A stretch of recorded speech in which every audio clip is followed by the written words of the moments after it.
24 घंटे रसोई में रहने वाली बहू। माँ ने मुझे बहुत कुछ सिखाया है। उसमें से सोयाबीन की चाप, नान, दाल मखनी और शाही पनीर बना लेती हूँ और ये खाना सबको पसंद आएगा। और मीठे में खीर बना लेती हूँ। अरे अरे बहू, तूने अपने ससुराल वालों से नहीं पूछा कि वो पहली रसोई में क्या खाना पसंद करेंगे? और ये तेरे 2-4 खाना बनाने से कुछ नहीं होगा। सबका मन है कि वो पहली रसोई में तेरे हाथ का अपना मनपसंद खाना खाएं। तो मेरी बात ध्यान से सुन। इस घर का सबसे छोटा सदस्य यानी कि मेरा पोता राजू, उसे कढ़ी चावल बहुत पसंद है, तो वो बना देना। बड़ा बेटा रसमलाई खाएगा, तेरा देवर भिंडी मसाला और जेठानी। ये कहकर कल्याणी घर के सारे लोगों का 9 से 12 जनों का खाने का मेन्यू बता देती है कि तभी माँ, आप मुझे तो भूल गई। भाभी, मुझे पास्ता खाना बहुत पसंद है, आप मेरे लिए वो बना देना। और हाँ, आप छोले कुलचे भी बना देना। माँ जी, पहली रसोई में सब लोग ये खा लेंगे, पर मुझे इसमें टाइम लगेगा। हाँ मुझे पता है, लेकिन हम 2.5 घंटे से ज्यादा नहीं रुकेंगे। तेरे पास इतना ही टाइम है, खाना फटाफट बनाना शुरू कर। जी माँ जी। हे भगवान, इंसानी परिवार है कि राक्षसी परिवार? पहली रसोई में बहू से कोई इतना सारा खाना बनवाता है क्या? संजना छोले बनाना शुरू करती है। वहीं एक तरफ पास्ता उबलते हैं, दूसरी तरफ खीर बनाने रखती है और बाकी जगह सब्जी काट रही होती है, तो कहीं दूध उबाल रही होती है। देखते ही देखते 2 घंटे बीत जाते हैं कि तभी संजना, मुझे ऑफिस के लिए लेट हो रहा है, अभी तक तुमसे खाना नहीं बना। और भैया की रसमलाई रेडी हुई कि नहीं? हाँ जी, बस खाना तैयार हो गया है। बस रसमलाई थोड़ी ठंडी हो जाए और खीर भी पकने रहती है। तुमसे कुछ नहीं होने वाला। ये कहकर रोहन चला जाता है। कुछ देर में संजना सबकी फरमाइश का खाना पहली रसोई का बनाकर सबके सामने रख देती है। सब खाना खाते हैं, लेकिन राजू की माँ उसके पीछे पीछे दौड़कर उसे खाना खिला रही थी। राजू, पागल हो गया क्या? अपने पीछे पीछे दौड़ा रहा है। चुपचाप खाना खा ले, नहीं तो नई चाची से मिलने नहीं दूंगी तुझे। चाची ने तेरी फेवरेट कढ़ी चावल भी बनाया है। सच्ची मम्मी? फिर तुम्हें जरूर खाऊंगा। बहू, खाना तुमने अच्छा बनाया है, पर तुम थोड़ा और अच्छा खाना बना सकती थी। ये लो तुम्हारे शगुन के पैसे। जी पापा जी। संजना अपनी पहली रसोई का खाना खिलाकर जूठे बर्तन रखकर अपने कमरे में जा रही होती है कि जेठानी, अरे संजना, कमरे में जाने से पहले ये जो तुमने खाना बनाया और जूठे बर्तन है, रसोई की पूरी सफाई कर दो। और हाँ, मैं सुबह चाय नहीं पी पाई थी, तो मेरे लिए अदरक वाली चाय बना दो, सर फट रहा है। बेचारी संजना रसोई का काम करके बहुत थक जाती है। फिर चाय बनाकर अपनी जेठानी को देकर कमरे में जा रही होती है कि नंद कहती है, भाभी मैं कॉलेज जा रही हूँ, जब शाम को हूँ तो मेरे लिए आलू के पराठे बना देना। ठीक है सलोनी। मेरे तो समझ नहीं आता इन ससुराल वालों ने मुझे समझा क्या है, नई बहू को रसोई से निकलने ही नहीं दे रहे हैं। इतना कहकर वो कमरे में चली जाती है। कुछ देर बाद मुंह दिखाई के मेहमान आ जाते, जो मुंह दिखाई की रस्म करके बहू को तोहफा देते हैं। अरे भाई, तोहफा तो दे दिया, अब यूं ही थोड़ी ना जाएंगे, नई बहू के हाथ का खाना खाकर जाएंगे। कौन सा हम रोज रोज आ रहे हैं? अरे हाँ, आपने बिल्कुल ठीक कहा। बेचारी संजना सुबह से काम करके थक चुकी थी और फिर खाना बनाकर रिश्तेदारों को खिलाती है।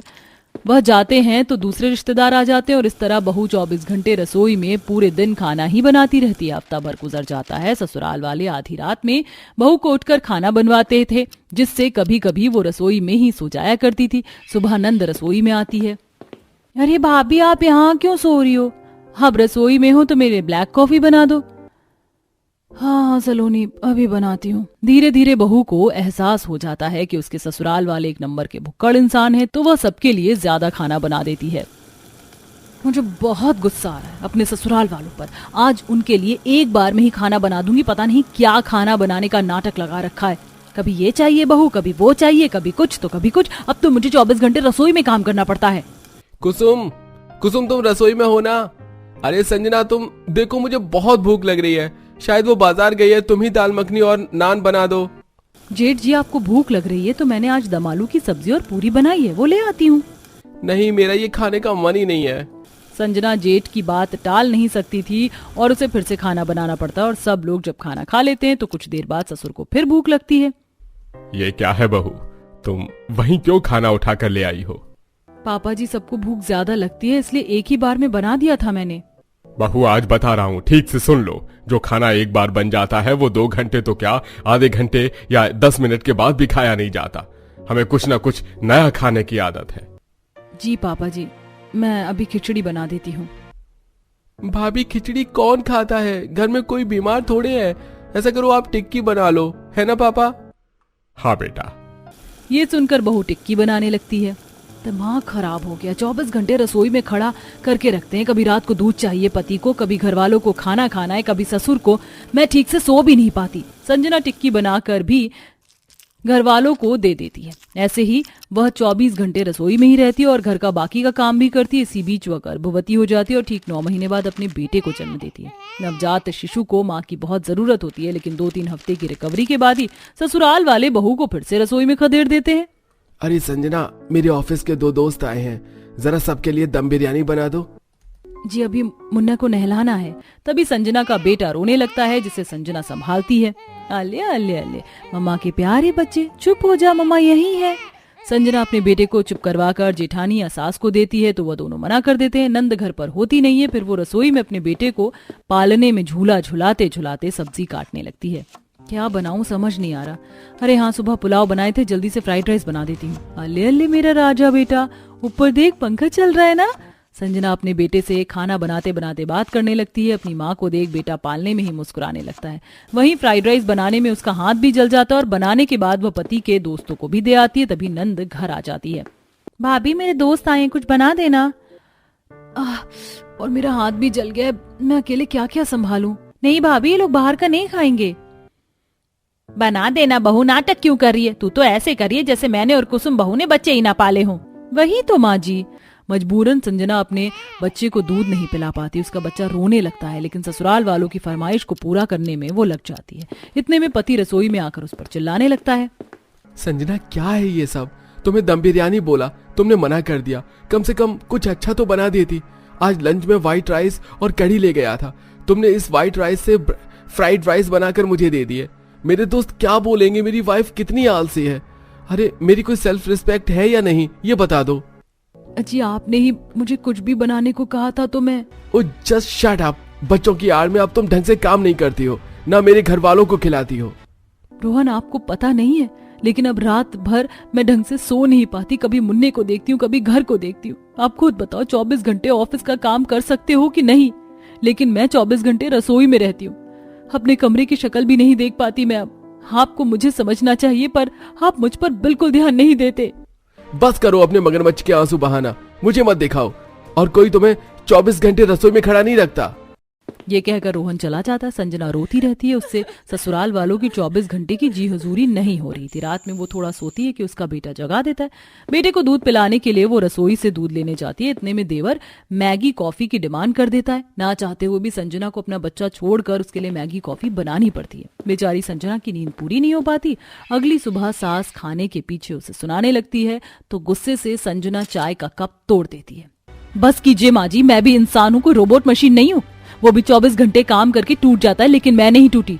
आपको यही दिक्कत है ना कि अभी 2 मिनट पहले मैंने आपको पोहा बनाने से मना कर दिया। आपकी बड़ी बहू है, उसको इतना काम क्यों नहीं देती आप? 2 साल हो गया इस घर में, 24 घंटे मैंने रसोई में बिताए हैं। अब मैं और नहीं रह सकती, क्योंकि मेरा पति भी तो मेरी नहीं सुनता। इसीलिए मैं ये घर हमेशा के लिए छोड़ के जा रही हूँ। संजना की बात सुन परिवार का मुंह खुला का खुला रह जाता है। अपनी शर्मिंदगी से वो संजना को रोक नहीं पाते और संजना अपने बच्चे को लेकर हमेशा के लिए चली जाती है, जहां वो अपने मायके में रहकर घर से काम करके बच्चे को संभालती है। वकील साहब, ऐसे डाइवोर्स पेपर्स तैयार करना कि एक बार जो रिश्ता टूटे तो 7 जन्म तक ना जुड़ पाए। डिवोर्स पेपर तो सेम ही होते हैं, 7 जन्मों तक की डील तो भगवान से करनी होगी। वकील साहब, मेरी बीवी मेरी माँ को परेशान करती थी, इसीलिए मैं उसे डिवोर्स देना चाहता हूँ। कब तक पेपर्स बन जाएंगे? 3 दिन। 3 दिनों में काम हो जाएगा। क्या कहा? 3 दिन लग जाएंगे? अरे थोड़ा जल्दी नहीं हो सकता है? जी नहीं, मिनिमम 3 दिन का ही वक्त होता है। वकील ने ऐसे बोलकर बात को खत्म कर दिया। रेखा का बेटा अपनी पत्नी को डाइवोर्स दे रहा था। अपने ही बेटे का घर टूटने से आखिर रेखा इतनी खुश क्यों थी? अनुपम तो देखने से उदास लग रहा था। आखिर बात क्या थी जो नौबत इस हद तक आ गई थी? जानने के लिए चलिए कहानी में पीछे चलते हैं। देखो विशाखा, तुम ही चाहती थी ना कि हमारी शादी सभी की रजामंदी से हो। लो हो गई। अब तो तुम खुश हो ना? जी बहुत ज्यादा खुश हूँ। कैसे दोनों खुसर पुसर कर रहे हैं। इस लड़की की वजह से मेरे बेटे ने मेरी पसंद की लड़की से शादी करने को इनकार कर दिया। इसको मैं ऐसे ही तो नहीं अपनाऊंगी। इसे इसकी एक एक गलती का एहसास न करवा दिया ना तो मेरा नाम भी रेखा नहीं। रेखा फूल डालते हुए मुस्कुराते चेहरे के साथ दिल में खोट लिए ऐसी बातें सोच रही थी। रेखा एक नॉर्मल मिडिल क्लास औरत थी जिसके बेटे अनुपम की आज शादी थी। अनुपम ने अपनी पसंद की लड़की से शादी की थी जिसकी वजह से वो काफी खुश था। शादी का दिन तो कुछ इस तरह से खत्म हो गया और फिर अगले दिन, माँ जी अब मेरी पहली रसोई की रस्म होगी तो आप मुझे बताएं कि मुझे क्या बनाना है। बहू तू ना आज छोले की सब्जी, पूरी और खीर बना लेना। पहली रसोई का तो यही खाना होता है। विशाखा सब कुछ अच्छे से ही बनाना, जैसे तुम कॉलेज में बनाकर लाती थी। जी। विशाखा मुस्कुराते हुए रसोई में अपनी पहली रसोई की रस्म करने के लिए चली गई। विशाखा अपने ससुराल में बहुत ज्यादा खुश थी, लेकिन शायद किस्मत को कुछ और ही मंजूर था। जब विशाखा खाना बनाकर प्लेटों में निकाल कर हटी तो वहां रेखा आ गई। खुशबू तो अच्छी है, इसका मतलब बहू के हाथों में दम तो है, लेकिन बस क्या करूँ, मुझे उसे अपनी बहू बनाना ही नहीं था, इसीलिए अब मुझे इसके बनाए खाने को बिगाड़ना पड़ेगा। रेखा ने ऐसे बोलकर एक प्लेट में बहुत सारी मिर्ची डाल दी और उसे ढककर रख दिया। कुछ देर के बाद सभी खाना खाने को बैठे और विशाखा ने सभी के सामने उनकी प्लेट्स रख दी। रेखा ने जानबूझकर वो मिर्ची वाली प्लेट ली। हमेशा की ही तरह लाजवाब, बेमिसाल। आहा। माँ कुछ तो बोलिए, आपको खाना अच्छा नहीं लगा क्या? मतलब अच्छा है, बस मिर्ची बहुत तेज है। बहू मैंने तुझे बताया था ना कि मेरा ज्यादा मिर्ची का परहेज है, फिर भी तूने इतना तीखा बना दिया। माँ मिर्ची तो नॉर्मल ही है, इनफैक्ट कम है, आपको क्यों मिर्ची लगी? माँ ये तो पूरी सब्जी लाल हो रखी है। विशाखा क्या है ये सब कुछ? माँ की प्लेट में इतनी मिर्ची कैसे है? क्या कहा? मिर्ची? लेकिन मैंने तो। रहने दे बहू, ऐसा तो नहीं होगा कि सारी हनिया की मिर्ची मेरी ही प्लेट में आ जाएंगी।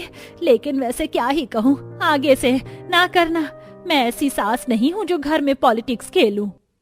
पर विशाखा ने अपनी बात कहनी चाहिए, लेकिन अनुपम और रेखा दोनों ही वहां से चले गए। विशाखा को समझ नहीं आ रहा था कि आखिर उसकी सास की प्लेट में मिर्ची कैसे तेज हो गई थी। ऐसे ही एक दिन, माँ जी खाना बिल्कुल तैयार है, आप कहें तो आपको ला दूं? नहीं, बिल्कुल भी मन नहीं। जी। रेखा ने विशाखा के पूछने पर खाना खाने से इनकार कर दिया, लेकिन उसी वक्त अनुपम ऑफिस से आ गया और मेरी तो किस्मत ही फूट गई भगवान, ना जाने इस तरह तो मैं कब तक इस दुनिया में रहूंगी। माँ क्या बात है? माँ क्यों रो रही हो? अरे अनुपम बेटा, तू आ गया। क्यों रो रही हो माँ? कुछ नहीं बेटा। कुछ तो है, वरना आप ऐसे बेवजह क्यों रोओगी? चलो बताओ माँ। माँ जी क्या बात है? अनुपम बेटा, वो मैं बहू से खाने को बोल रही थी। अब तू तो जानता ही कि मुझे भूख बर्दाश्त नहीं होती। ये है कि मुझे खाना देने से मना कर रही थी और कह रही थी कि पहले तुझे आने दूं, सब साथ में खाएंगे। खैर इसकी बात भी गलत नहीं थी, मुझे ही काबू करना चाहिए था। रेखा ने ऐसे बोलकर खुद अच्छी बनते हुए माहौल को भड़का दिया और अनुपम भड़क कर बोला, ये क्या बात हुई विशाखा? अरे माँ को भूख लगी थी तो तुम्हें उन्हें खाना देना चाहिए था, तुम मेरा इंतजार कर लेती, माँ को क्यों इंतजार करवाया? लेकिन अनुपम जी मैंने तो माँ से खुद पूछा था खाने को। लो कर लो बात। अरे बहू अब तुम मुझे ही मेरे बेटे की नजरों में झूठा बनाना चाहती है। मेरी बच्ची, मैं तो तेरी ही साइड ले रही थी। लेकिन माँ। देखो विशाखा, मैं कुछ नहीं सुनना चाहता हूँ। पहले वो पहली रसोई वाला इंसिडेंट और अब ये। तुम ऐसा मत करो मेरी माँ के साथ ऐसा, क्योंकि मेरी सबसे कीमती चीज मेरी माँ है। उन्हें सताओगी तो तुम्हें मेरा गुस्सा झेलना पड़ जाएगा। अनुपम ने आज भी विशाखा की एक नहीं सुनी और वो अपनी माँ को कमरे में लेकर चला गया। उसके बाद वो खुद ही रसोई में से उसके लिए खाना लेने गया। अनुपम जी लाइए, मैं दे देती हूँ। मैं ले लूंगा, तुम्हें देना ही था तो पहले दे देती। अनुपम आज बहुत ज्यादा गुस्से में था। उसने ऐसे ही विशाखा के ऊपर गुस्सा दिखाया और उसकी एक नहीं सुनी। रेखा बड़ी ही समझदारी से विशाखा को अपनी चालों में फंसा रही थी। ऐसे ही एक दिन रेखा ने विशाखा से गर्म पानी मांगा और जैसे ही विशाखा पानी लाई तो उसने जानबूझकर उसे अपने ऊपर गिरा लिया। माँ जी क्या हुआ? हे भगवान! क्या कर रही हो विशाखा? कोई काम तो ढंग से किया करो। माँ उठो, ठंडा पानी डलवाओ। विशाखा बेटा, अभी और कितने दर्द देगी तो मुझे। माँ जी। अनुपम आज भी विशाखा को घूर रहा था और रेखा बड़ी ही चालाकी से दोनों पति पत्नी के बीच में दीवार बना रही थी, जो दोनों में से एक भी नहीं समझ पा रहा था। ऐसे ही सिलसिला जारी था कि एक दिन सुबह के वक्त जब विशाखा सीढ़ियां साफ कर रही थी, तभी रेखा ने सीढ़ियों पर से अपने आप को जानबूझकर गिरा दिया। माँ जी! क्या हुआ विशाखा? माँ? अनुपम जल्दी से अपनी गिरी हुई माँ को उठाने को भागा और फिर ऐसे ही कुछ देर बाद। माँ, क्या हुआ था आपको? आप कैसे गिर गईं? बेटा, मैं तेरी शादी खराब नहीं करना चाहती हूँ, लेकिन पता नहीं विशाखा को मुझसे क्या दिक्कत है, इसी ने मुझे सीढ़ियों से धक्का मारा जिससे मैं गिर गई। बेटा, मैं ऐसा चाहती तो नहीं थी, लेकिन आज की घटना के बाद मुझे ऐसा लग रहा है कि ये मुझे स्वर्गवासी करना चाहती है। तो इसे ले जा, तू चाहे इसके लिए अपनी माँ को छोड़ दे, लेकिन मुझे इसके साथ मत रख। माँ जी, ये आप क्या बोल रही हैं? बस विशाखा, बस। अनुपम जी, सच में मैंने। क्यों करती हो तुम ऐसा? क्या बिगाड़ा है मेरी माँ ने तुम्हारा? मैंने तुम्हें पहले भी समझाया था ना कि मेरे लिए मेरी माँ से ज्यादा कोई नहीं है, लेकिन तुम्हें बात समझ नहीं आई। अब तुम निकल जाओ मेरे घर से। अनुपम जी, पर निकलो, डिवोर्स के पेपर तुम्हारी घर पहुंच जाएंगे। अनुपम ने विशाखा की एक नहीं सुनी और उसे घर से निकाल दिया। वहीं रेखा मन ही मन खुशी से फूले नहीं समा रही थी। अगले ही दिन वकील को बुलाया गया। वकील साहब, ऐसे डाइवोर्स पेपर्स तैयार करना कि एक बार जो रिश्ता टूटे तो 7 जन्म तक ना जुड़ पाए। डिवोर्स पेपर्स तो सेम ही होते हैं, 7 जन्मों तक की डील तो भगवान से करनी होगी। वकील साहब, मेरी बीवी मेरी माँ को परेशान करती थी, इसलिए मैं उसे डिवोर्स देना चाहता हूँ। कब तक पेपर्स बन जाएंगे? 3 दिन। 3 दिनों में काम हो जाएगा। क्या कहा? 3 दिन लग जाएंगे? अरे थोड़ा जल्दी नहीं हो सकता है? जी नहीं, मिनिमम 3 दिन का ही वक्त होता है। वकील ने ऐसे ही उन्हें सब कुछ समझा दिया और फिर वो वहां से चला गया। रेखा मन ही मन तो बहुत खुश होती थी, लेकिन सामने से जाहिर नहीं करती थी। ऐसे ही सिलसिला जारी था और अब 3 दिन बीत चुके थे। आज डाइवोर्स पेपर्स अनुपम के हाथ में आ गए थे। वो उन्हें रेखा के कमरे में लेकर जा ही रहा था कि तभी माँ किसी से बात कर रही हैं। अरे बस तुझे क्या ही बताऊं, मैंने तो ऐसी चाल खेली है कि अब वो लड़की कभी अनुपम के दिल पर नहीं चढ़ेगी। सीढ़ियों से गिरकर दर्द तो बहुत हुआ, लेकिन हड्डी टुटवाने से अगर वो लड़की मेरे बेटे की जिंदगी से चली जाएगी तो मुझे मंजूर है। माँ? रुक, अनुपम आ गया, मैं बाद में बात करती हूँ। मेरे बच्चे, बोल, ये क्या है? पेपर्स आ गए? मैं जानती हूँ कि ये तेरे लिए मुश्किल है, लेकिन क्यों किया माँ आपने ऐसा? क्यों खेला ये इतना बुरा खेल मेरी जिंदगी के साथ? क्या हुआ बेटा? ज्यादा भोली मत बनो माँ। मैं आप पर आवाज तो ऊंची नहीं करूंगा, लेकिन हाँ, एक काम जरूर करूंगा। अनुपम ऐसे बोलकर रेखा की आंखों के सामने डिवोर्स के पेपर्स फाड़ देता है। अनुपम, ये क्या किया तूने? वही जो सही था माँ, आपकी सच्चाई मेरे सामने है। आपने मेरी भोली सी पत्नी को फंसाया है, लेकिन अब और नहीं।